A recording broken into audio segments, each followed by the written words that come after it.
Querido amigo, hoje o nosso alvo é estudarmos a segunda parte do capítulo 2 da profecia de Miqueias.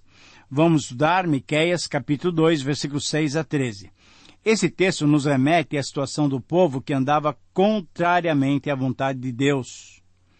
E por Deus ser justo e não fazer acepção de pessoas, ou povos, ou nações, ele, sendo o próprio Deus que escolher Israel e Judá, estava a ponto de recompensá-los, de modo a aprenderem a viver submissos à sua vontade. Quando recordamos a situação histórica do povo de Deus, podemos entender a razão dessa situação. O texto bíblico que nos mostra de modo geral aqueles dias está no segundo livro dos Reis, capítulos 14 a 17. Os reis de Israel naqueles anos foram Jeroboão II, que reinou 41 anos, Menahem, que reinou 10 anos, Pecaías, que reinou 2 anos, Peca, que reinou 20 anos, e finalmente Oséias, que reinou 9 anos, sendo esse o último rei antes da invasão assíria. Como os egípcios, os assírios e os babilônicos estavam cuidando dos seus problemas internos, sob Jeroboão II, Israel experimentou uma grande expansão territorial. Sob Jeroboão II, a influência de Israel foi muito grande naquela região, pois, em seu reinado, o território chegou quase ao tamanho dos dias de Davi. Entretanto, com a morte de Jeroboão II, houve muito tumulto em relação à sucessão até que Menahem assegurasse para si o trono. Logo depois, o reino de Israel seria extinto, como nós já mencionamos, e isso aconteceu em 722 a.C., quando foi derrotado pela Assíria. Do lado de Judá, naquela mesma época, reinou Amazias por 29 anos, Azarias, que reinou 52 anos, Jotão, que reinou 16 a 20 anos, Acás, que reinou 16 anos, e Ezequias, que reinou 29 anos. Quando Azarias estava no poder, ele aproveitou-se do enfraquecimento de Israel após a morte de Jeroboão II e expandiu sua influência por todo o território. A expansão de Judá continuou sob Jotão, e com o desaparecimento de Israel, depois que foi conquistado pela Assíria, a influência de Judá se perpetuou até o reinado de Ezequias. Mesmo assim, os assírios subiram pelo menos 3 vezes contra Jerusalém, em 714, em 705 e em 701 a.C. Agora, em relação à situação religiosa, Israel continuou praticando a idolatria introduzida por Jeroboão I, seu primeiro rei. Durante esse tempo, profetizaram em Israel Jonas, Oséias, Amós. E em Judá, Azarias, Jotão e Ezequias foram considerados bons reis que procuraram trazer o povo de volta à adoração correta a Yahvé. Os profetas que ministraram nesse período foram Isaías e Miqueias.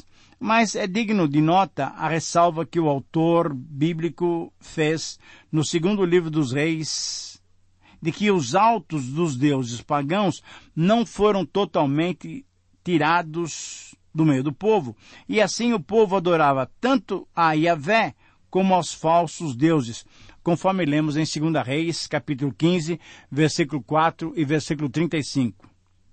Ezequias, porém, completou a reforma deles, e ainda tentou atrair o restante de Israel para a celebração da Páscoa, como vemos no capítulo 30 de 2 Crônicas, versículos 1, 5, 10 até 18. Mas Acás, o filho de Ezequias, ao submeter-se à Síria, procurou introduzir novamente a idolatria em meio ao povo de Deus. 2 Reis 16, 10 a 18. Então, essa situação foi sendo vivenciada dia a dia e cada vez mais o povo e seus líderes andavam contrariamente à vontade de Deus. E com isso, o juízo de Deus se tornava iminente. A expansão de Israel sob o reinado de Jeroboão II trouxe muita riqueza material, porém, espiritualmente, o povo fechou os olhos para os males existentes e começou até a sonhar com um império mundial. O território ao leste do Jordão foi recuperado e os moabitas e amonitas foram subjugados. Assim também os filisteus ao oeste deixaram de ser problemas. Essa paz deu oportunidade para o desenvolvimento dos recursos materiais do reino. Mas as autoridades e o povo interpretaram a paz e a prosperidade como evidências do favor de Yahvé. Foram vivendo cada vez mais distantes dos princípios das Escrituras Sagradas. E, infelizmente, estavam enganados. Logo experimentariam as justas recompensas divinas por seus atos. Então, diante dessa situação histórica, religiosa e política, baseando-nos nesse texto, o título para o nosso estudo é As Justas Recompensas Divinas. As Justas Recompensas Divinas, com base em Miqueias, capítulo 2, versículos 6 até 13. Querido amigo, de fato, sem fé é impossível agradar a Deus, porquanto é necessário que aquele que se aproxima de Deus creia que Ele existe e se torna galardoador dos que o buscam. Lemos isso em Hebreus 11, 6. Deus recompensa aqueles que o procuram diligentemente. Deus concede o galardão, a sua recompensa, àqueles que o servem. Para chegarmos a Deus, devemos acreditar nessa grande verdade. Agindo confiadamente na fé e procurando-o com paixão, encontraremos esse Deus que nos criou. Ele nos prometeu que não só lhe alcançaríamos, mas que nele encontraríamos tudo o que os nossos corações verdadeiramente desejam. Nas horas de conforto, como também nas horas de dor, devemos sempre buscar a Deus. Devemos procurá-lo com diligência e determinação e também com amor, confiando que no fim de nossa busca, Ele mesmo e somente Ele será a nossa recompensa. Duas coisas são necessárias. Devemos observar que a nossa mais profunda necessidade é de Deus e devemos então procurar suprir essa necessidade somente em Deus. A primeira delas é talvez a mais difícil de se fazer. Superficialmente, parece que desejamos tantas coisas mais visíveis e mais imediatas que é difícil enxergar que, na verdade, precisamos de Deus. Maior do que todos os nossos desejos, esse é o principal, o nosso anseio por Deus. Desejamos Deus porque fomos criados para Ele. Quando reconhecermos honesta e humildemente a importância dessa necessidade, então estaremos prontos para buscarmos a Deus. Precisamos nos devotar com todo o coração à procura dele, sendo a nossa esperança maior a de entrar na sua presença e usufruir da sua comunhão. Tendemos a não procurar Deus quando as nossas vidas estão confortáveis. Se nossas necessidades temporais estão sendo supridas, imaginamos que podemos cuidar de nós mesmos e acabamos nos esquecendo de Deus. Por esse motivo, Ele deixa cada um de nós sofrer alguma privação. As necessidades que não são supridas podem ser diferentes para cada pessoa, mas cada um de nós tem o seu coração partido de alguma maneira. Seremos ensinados a permanecer sem alguma das coisas das quais necessitamos profundamente para aprendermos que fomos criados para apreciar algo que não está totalmente disponível nesse mundo. Somente Deus pode satisfazer inteiramente a nossa fome e sede e sempre nos levar em direção à satisfação nele mesmo. Querido amigo, Deus está nos ensinando que se temos corações para aprender, ele é a única coisa sem a qual não podemos viver. Acima de tudo, estou convencido da necessidade irrevogável e sem fuga de cada coração humano por Deus. Não importa como tentamos escapar ou nos perder em buscas agitadas, não podemos nos separar da nossa origem divina. Não há substituto para Deus. Por isso, temos que crer que quando nós o buscamos, Ele vai nos recompensar. Mas, querido amigo, a verdade é clara também. Quando nós o rejeitamos, o Senhor também nos recompensa. Por isso, o princípio que podemos extrair dessas considerações desse texto é que somente o Senhor soberano pode recompensar com justiça a todos.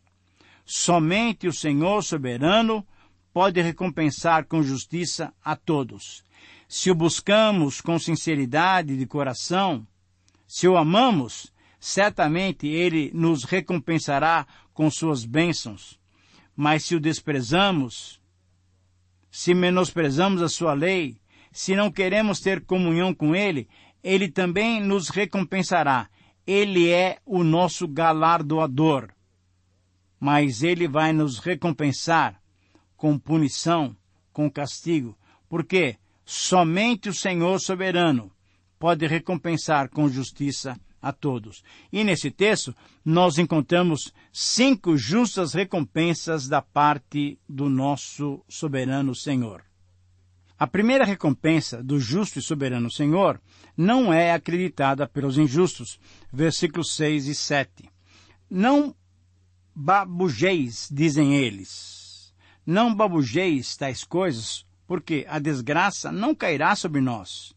Tais coisas anunciadas não alcançarão a casa de Jacó. Está irritado o Espírito do Senhor? São essas as suas obras? Querido amigo, aqui temos o pecado da petulância. O povo responde à pregação de Miqueias com descaso e insolência.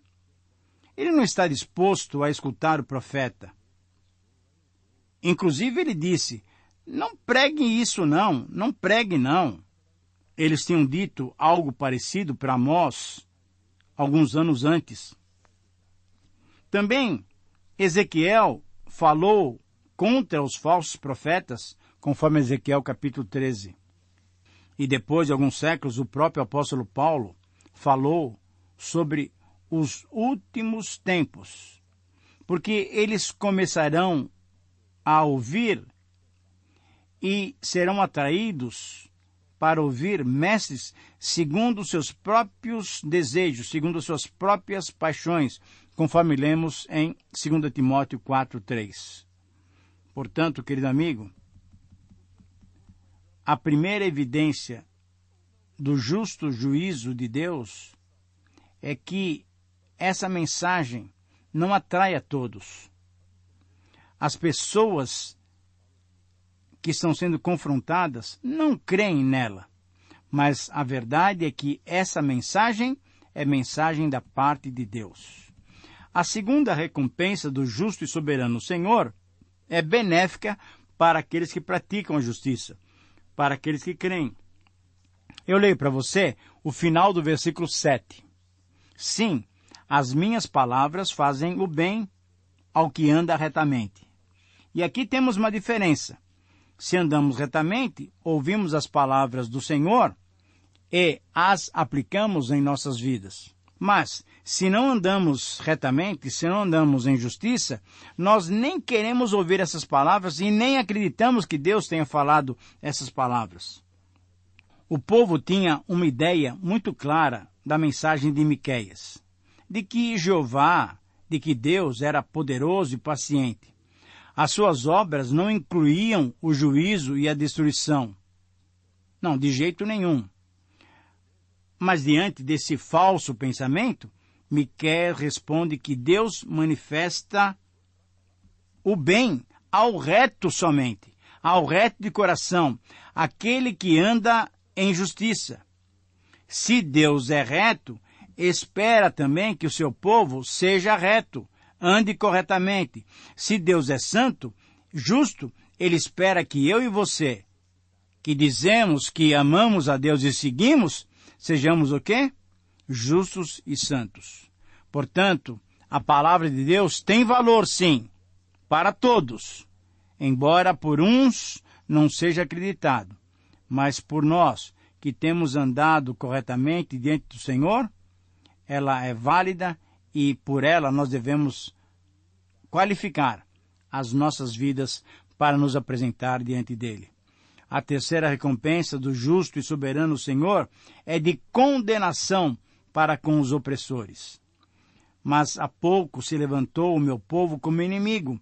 Além da roupa, roubais a capa deles, que passam seguros, sem pensar em guerra. Lançai fora as mulheres do meu povo, do seu lar querido. Dos filhinhos delas, tirais a minha glória para sempre. Levantai-vos, ide-vos embora, porque não é lugar aqui de descanso. Ide-vos por causa da imundícia que destrói. Sim, que destrói dolorosamente. Miqueias agora comunica ao povo as palavras de Deus. Seu pecado manifestava a sua condição espiritual. Em primeiro lugar, é um povo hostil que se faz inimigo de Deus por descuidar, por desprezar a sua palavra. Aqui se coloca claramente, ainda que esteja no estado de buscar a paz, não há motivo dessa desconfiança.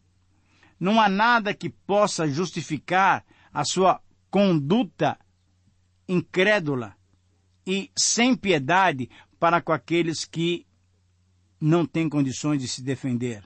Deus, nós devemos nos lembrar, é Pai, é defensor dos órfãos e das viúvas. Eles são indefesos. Este é um grande pecado quando nos aproveitamos da debilidade das pessoas que não têm condições de se defender. Os pequenos chamam aqui a glória de Deus.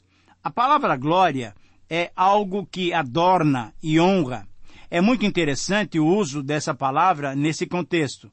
Os pequenos, as crianças, honram a Deus, ou a família com herança divina, essa herança dada por Deus, o glorifica.